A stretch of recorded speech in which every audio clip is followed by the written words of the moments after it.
नमस्कार, आप देख रहे किलांचल टाइम्स और मैं हूं नंदन झा। आज हम लोग जिस विधानसभा क्षेत्र में पहुंचे हैं, बाढ़ विधानसभा क्षेत्र।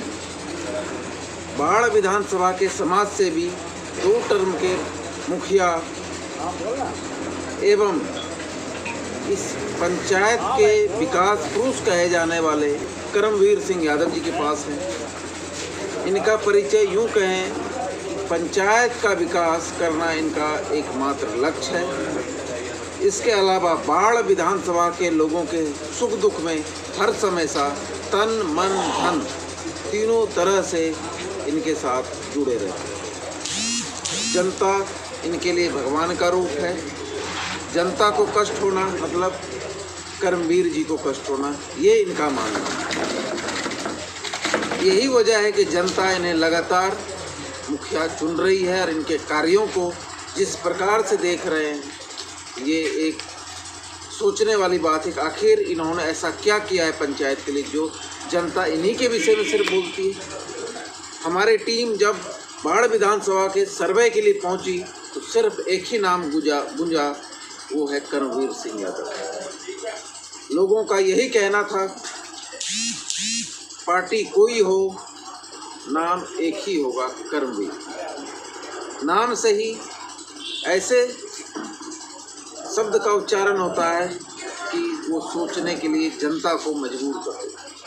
और इनका एक ही सोच है, बाढ़ विधानसभा को ऐसा विधानसभा बनाए कि यहाँ का जनता, यहाँ के युवा, यहाँ के महिलाएं सभी खुश रहे।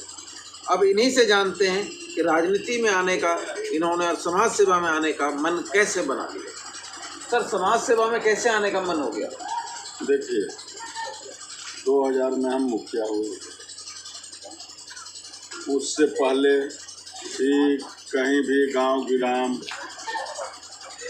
या टाउन में या कहीं भी किसी प्रकार का विवाद, जमीन संबंधी हो या आपस में मनमुटाव हो या किसी तरह का लड़ाई झगड़ा हो, उसको भी हम पंचायत के द्वारा पंचायती कर निपटाने का काम करते हैं। मतलब पब्लिक को थाना नहीं पहुंचने देते।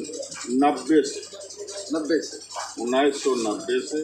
किनसे प्रेरणा मिली थी समाज सेवा?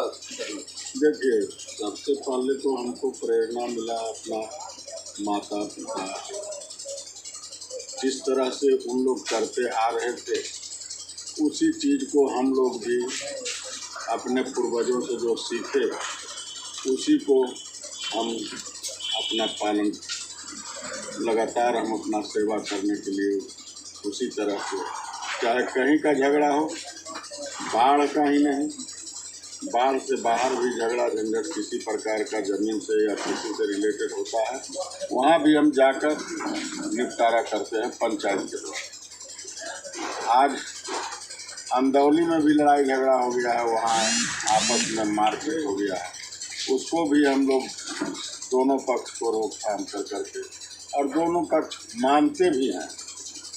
कहीं भी किन्हीं के पास किसी चीज़ के लिए जाते हैं, कोई भी विवाद रहता है, उनको समझा बुझा कर उनको निपटारा करते हैं। इसी से जब फिर पंचायत के 2000 में जब सेवा करने लगे, हम देखें कि जब पंचायत में हम इतना छोटा जगह में इस तरह से हम सेवा कर सकते हैं, तो सभी जगह जब पूरे बाढ़ विधानसभा में हर जगह जाते आते रहते हैं, शादी हो, ब्याह हो, मरनी हो, हरनी हो, उसमें तो सभी जगह का स्थिति बहुत खराब है।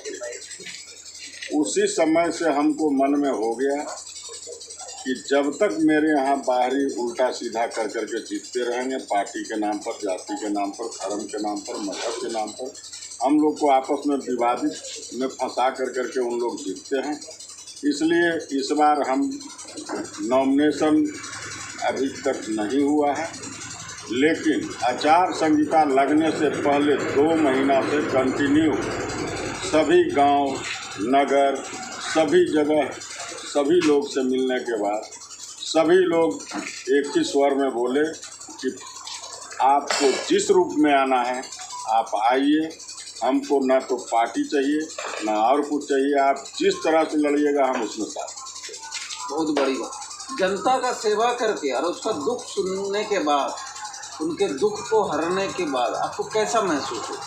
हमको बहुत, जब किसी को लड़ाई झगड़ा आपस में निपटारा कर देते हैं तो उस दिन थोड़ा सा रात में भी खाना ज़्यादा रात में भी सोचते हैं कि कहीं पर हमसे भूल बस फैसला में गलती तो नहीं है। फिर खुशी पूरा होता।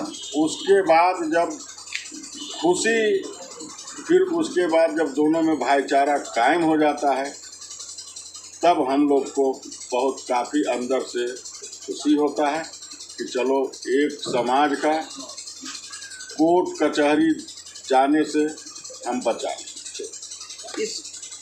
इस कोरोना काल में आपके द्वारा इस बाढ़ विधानसभा के लोगों को क्या क्या मदद की? अभी पूरे बाढ़ विधानसभा में करीब करीब 2 लाख के आसपास, 2.5 लाख के आसपास मास्क हम बांटे। 2-2.5 लाख मास्क पूरे विधानसभा में हर जगह। सबसे बड़ी उपलब्धि इस कोरोना काल में 2.5 लाख मास्क, जो कि पूरे बिहार में, और झारखंड की भी बात करें तो सोचने को मजबूर कर देगा। पूरे बिहार में ना तो किसी विधायक ने 2.5 लाख मास्क बांटा है, ना किसी सांसद ने मास्क बांटा है। ये एक काबिल तारीफ है।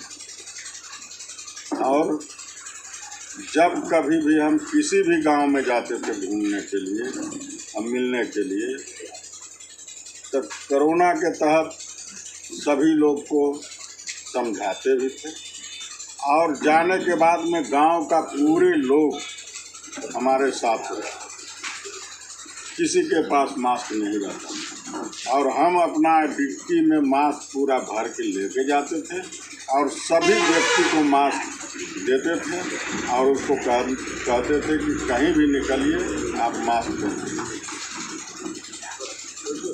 और सूखा राशन कितने का बांटे होंगे लगभग? सूखा राशन जिस समय 22 मार्च को लगा है और 27 मार्च से रोड से बहुत से प्रवासी मजदूर जो बाहर में काम कर रहे थे, मेरे भाई बंधु, उन लोगों ने रिटर्न हुआ। रिटर्निंग होने के समय में टोटल एक भी गुमती भी खुला हुआ नहीं। उस समय हम एक 12 चक्का से पूरा पानी मंगवाए बोतल वाला और एक DCM बिस्कुट मंगवाए और करीब 70-75 क्विंटल चूड़ा, 25 क्विंटल गुड़, सभी को जो भी जाता था पैकेट बनवा लिए।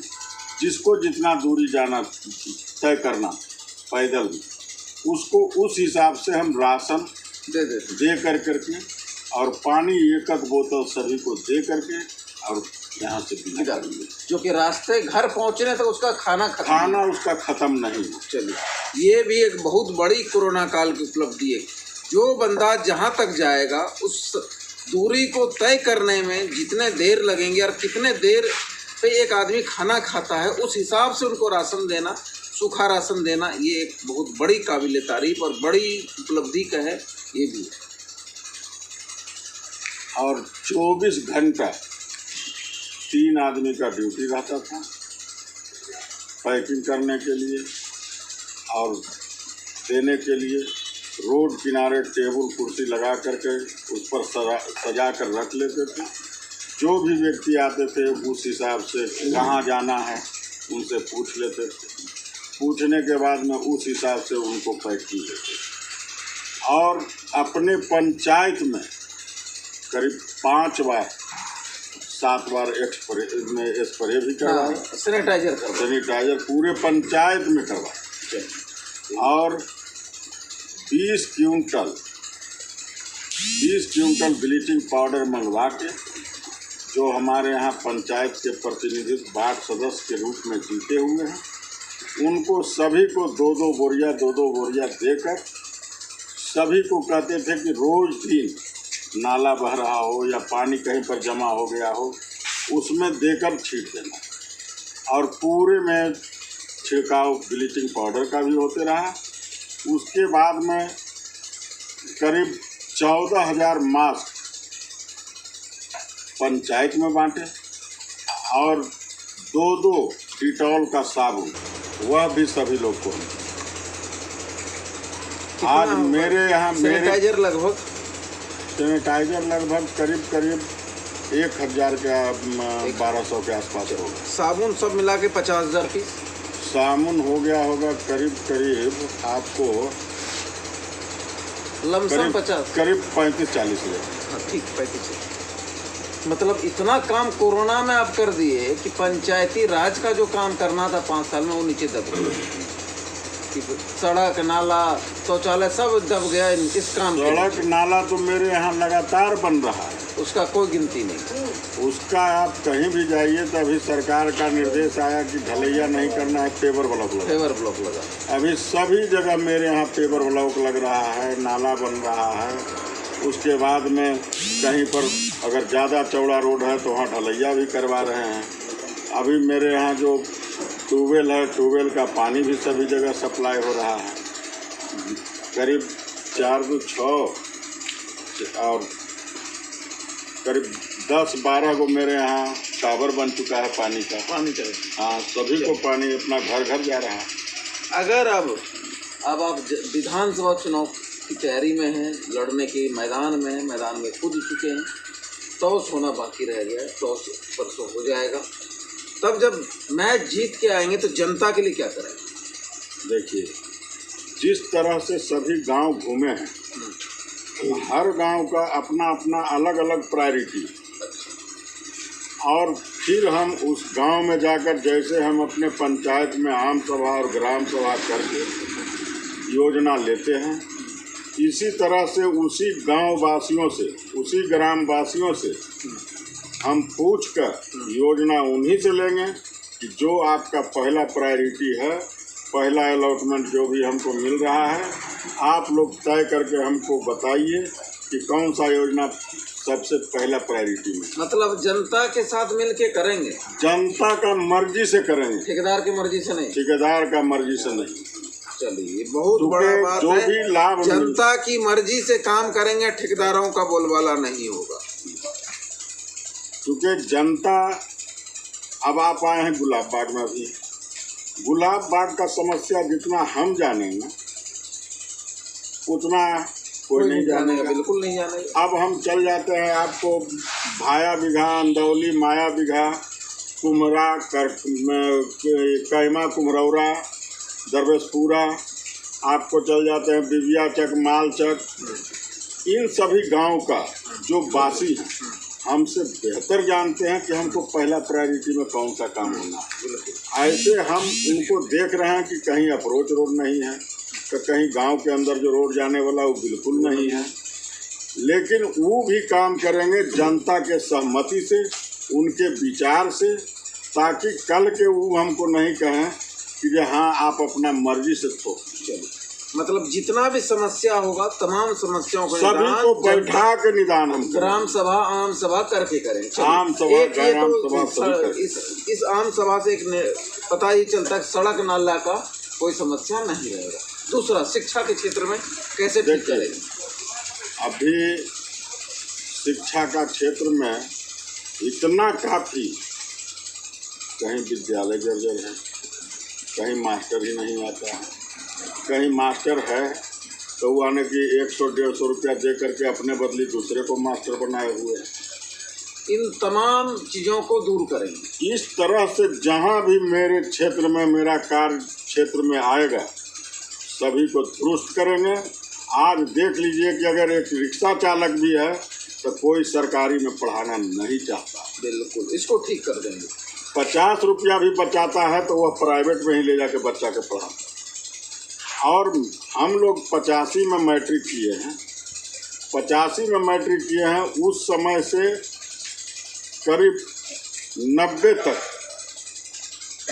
और कुछ आपको 2000 तक सरकारी विद्यालय का, 97 तक सरकारी, 2000 तक ठीक रहा है। हाँ, ठीक रहा है। जिससे कि जो मेरे बैच में थे, उस बैच के अगर कहिए तो उस तरह का कोई भी बैच 2000 तक में भी नहीं निकला।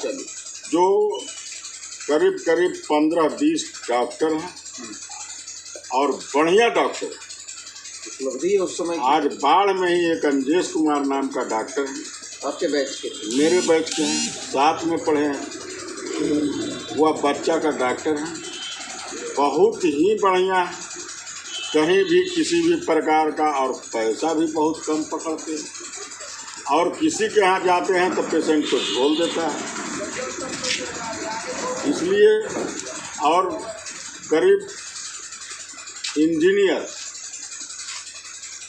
हमारे बैच में करीब 40 इंजीनियर हैं, जो कि सभी रेलवे में है, या PWD में है, या RO में है, या और भिन्न भिन्न जगह में वो लोग पोस्टेड हैं। और 14 IAS रैंक का, जो कि अभी आपको पटना में भी है, रंजीत कुमार ठाकुर, वो GST का पूरे बिहार का हेड था। एक शैलेश कुमार है, वो आपको अभी हरियाणा में था। इसी तरह से मेरे बैच का 17 IAS IPS भी है। बड़ी बात है। उसी तर्ज पर आप यहाँ की शिक्षा और व्यवस्था को बनाएं। जो भी मेरा साथ में पढ़ा था, इन लोग के बाद जो बचा, कोई रेलवे के टिकट मास्टर में है, कोई स्टेशन मास्टर में है, कोई जिस जो लायक था, कोई मेरे बैच का एक भी लड़का बैठा हुआ नहीं। ये बहुत बड़ा, उसी की तर्ज पर आप शिक्षा व्यवस्था को बहाल करें। उसी तरह से हम देख रहे हैं कि जब मेरे समय में ऐसा स्कूल था, तो आज ऐसा काहे है? इसको ठीक करना है। और शिक्षा के साथ साथ चिकित्सा भी देख लीजिए। आज बाढ़ का अनुमंडलीय अस्पताल देख कर के रोना आता है। और लंबा चौड़ा भाषण देने वाले बहुत से भाषण देते हैं, लेकिन भाषण तक ही रह जाता है। आज किन्हीं को अगर चोट भी लगा, माथा भी फूटा या किसी प्रकार का हुआ, तो रेफर के सिवा कुछ नहीं। हाथ भी टूटा हुआ तो रेफरे होगा, अंगुली भी कटा हुआ तो रेफरे होगा, मतलब यहाँ माथा फूटा हुआ तो कुछ भी रेफरे नहीं होगा। है। कुछ भी नहीं है। और जिस समय राम नरेश बाबू एक आँख के डॉक्टर, वो बाढ़ हॉस्पिटल में TS, उन्होंने उनके समय में फिजिशियन अलग होता था, सर्जन को अलग रखते थे। इस तरह के, और लेडीज के लिए डॉक्टरनी, फिजिशियन अलग है, सर्जन अलग है। किसी को प्राइवेट में जाने का ज़रूरत नहीं पड़ता था। अपेंडिक्स का ऑपरेशन हो, बवासीर का ऑपरेशन हो, या आपको हरुनिया हो, इन सभी चीज़ का ऑपरेशन बाढ़ अनुमंडलीय अस्पताल में होता था। लेकिन आज 20 बरस से एक दिन भी OT रूम में बता दे कि कैंची भी साफ से उसको धोया होगा, एक भी डॉक्टर नहीं। उससे होता है क्या कि अगर प्रसव में हैं महिलाएं, वहाँ जाता है, वहाँ नर्स लोग हैं, कहता चल जाइए फलना क्या, चलिए हम पहुँचा दें। पहुँचा तो दलालों का बोलबाला, दलालों का बोलबाला। इसको दुरुस्त कर देंगे। हाँ, वहाँ जाने के बाद में अगर आपको नॉर्मल भी इशू हो रहा है, तो भी आपको 18 से 20 हज़ार रुपया, नहीं 18 से 20 हज़ार रुपया आपको बेड चार्ज है, ये चार्ज है, वो चार्ज देना होगा। कर करके उतना ले ही लेता है। इसके बाद महिलाओं के लिए महिला सुरक्षा पर देखिए, मेरे यहाँ, आप मेरे पंचायत में जैसे आप सुबह में रहते तो देखते, मेरे यहाँ पूरे पंचायत का, यहाँ से लेके धीवर तक का सभी लड़की सुबह पहरा सभी साइकिल से जाती है पढ़ने के लिए। सब सुरक्षित है, सब सुरक्षित है। उसी तरह विधानसभा में सुरक्षित करेंगे। उसी तरह से विधानसभा में भी सुरक्षित करेंगे। एक लड़का थोड़ा सा उदंडता किया कि बच्ची पढ़ कर करके विद्यालय से आ रही थी, करीब 3 साढ़े 3 बजे का समय था। उसका दुपट्टा खींच लिया और खींच करके वो मोटरसाइकिल वाला बढ़ते रहा। हम पीछे से आए, जब 5-6 लड़की साइकिल रोक करके खड़ी थी, जो हम गाड़ी रोक दी तो कोई बात है, वहाँ पर भीड़ भी लगा हुआ।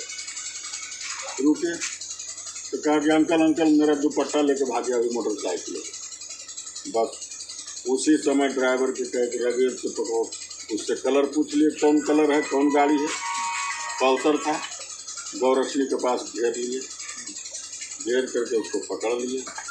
पकड़ने के बाद में दुपट्टा भी लिए और उसके बाद में उसी समय थाना को बुलाकर उसको हैंड ओवर कर दिए, एक FIR दी। उस समय से कोई भी मेरे यहाँ बच्ची किसी भी तरह से जा रहा है पढ़ने के लिए, कोई उसको आंख नहीं दिखा सकता। ये बहुत बड़ा था। उसी तरह से हम पूरे अपना विधानसभा क्षेत्र को निर्भीक बना देंगे कि मेरे यहाँ बेटी हो, बहू हो, कोई भी कहीं जाए कोई दिक्कत तो उसको कोई दिक्कत नहीं, देख नहीं सकता।